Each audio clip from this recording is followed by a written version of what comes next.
Magandang araw sa inyo guys. I-share ko lang guys kung paano ikabit yung Bluetooth decoder para kapag inyong amplifier, meron kayong amplifier na gusto nyo gawing Bluetooth kasi manual lang yung amplifier nyo, wired lang, pero gusto nyo palitan ng kanyang player, pwede ito lang gamitin nyo yung MP3 decoder na mabibili nyo lang ito sa Shopee guys. Mura lang ito, around 100 plus lang ito, 90 to 100 plus nan.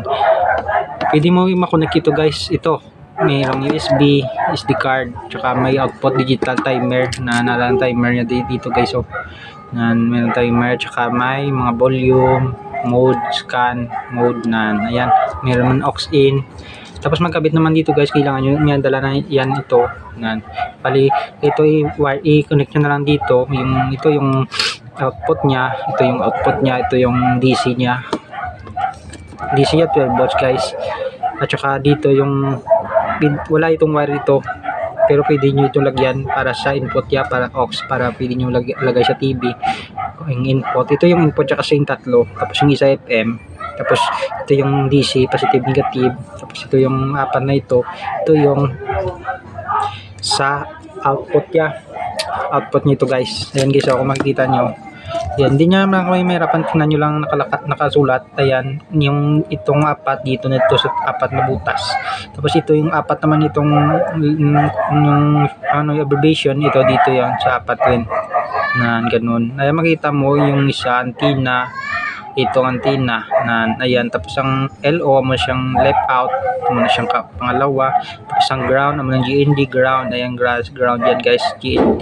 Tapos itong RO mo ng right output na RO right output. Tapos ito naman ang apat naman ito sa kabila naman ito. Yan guys, kung makikita nyo merong M yan, wala yan, hindi nyo yan magagamit. Ito na lang yung ground na yan nasa kalawa. Tapos right input, tama yung input yan sang right nyo na.